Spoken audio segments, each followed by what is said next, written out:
ప్రధాన గాయకుడికి కోరాహు కుమారులు రచించినటువంటి కీర్తన ఒక్కసారి నువ్వు జ్ఞాపకం చేసుకో. ఒక్కసారి జ్ఞాపకం చేసుకో. నీటి వాగుల కొరకు దుప్పి నీటి వాగుల కొరకు ఆశపడినట్లు నా ప్రాణము నీ కొరకు తృష్ణగొరుచున్నది ప్రభువా అంటున్నాడు అక్కడ కోరాహు కుమారులు. అయితే దుప్పి నీటి వాగుల కొరకు ఎందుకు పరిగెడుతుంది? ఎందుకు నీటి వాగుల కొరకు ఆలోచన చేస్తుంది? అది ఎందుకు ఆలోచన చేస్తుందంటే, దుప్పి ప్రాణాపాయ స్థితి ఎప్పుడు వస్తుందంటే దాన్ని తరుముకుంటూ వస్తున్నటువంటి సింహము, దాన్ని తరుముకుంటూ వస్తున్నటువంటి ఆ యొక్క క్రూర మృగమైనటువంటి ఆ యొక్క సింహము బారి నుంచి తప్పించుకోవడానికి ఎక్కడికి వెళ్తే సేఫ్నెస్ ఉంటుందా అని ఆలోచిస్తుంది. ఆ సమయంలో కూడా, ఆ ఆపద సమయంలో కూడా అది ఆలోచన చేస్తుంది.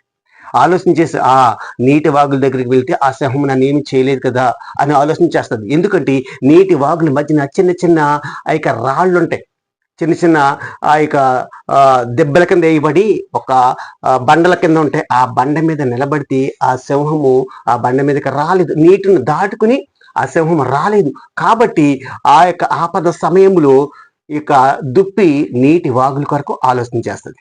అంటే ప్రాణాపాయం వచ్చేసింది కదండి, ప్రాణాపాయ స్థితిలో ఆలోచన చేస్తుంది. అయితే నీకు అపాయం వచ్చినప్పుడు, నీకు సమస్య వచ్చినప్పుడు నీ ఆలోచన ఎలా ఉంది? నీ ఆలోచన ఉంది. అంత ప్రాణాపాయ స్థితిలోనే ఆలోచన చేస్తుంది దుప్పి. దుప్పి కంటే భూ జంతువుల కంటే ఎక్కువ జ్ఞానం దేవునికి ఇచ్చాడు కదా. నీ ఆపద సమయంలో నువ్వు ఎవరి గురించి ఆలోచన చేస్తావు?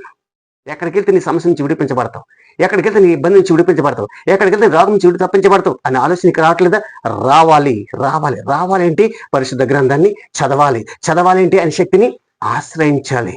ప్రభువా నాకు ఈ ఆపదలో నిన్ను ఆశ్రయించే మనసు నాకు దయచే ప్రభు, ఈ సమస్యలో నిన్ను స్తుతించే ధన్యత నాకు దయచే ప్రభు అని యేసుక్రీస్తు వారిని నువ్వు స్తుతిస్తూ ఆయన శక్తిని ఆశ్రయిస్తే తప్పనిసరిగా నీవు ఉన్నటువంటి ఆ సమస్య నుంచి విడిపించబడతావు, రోగము రోధ నుంచి తప్పించబడతావు.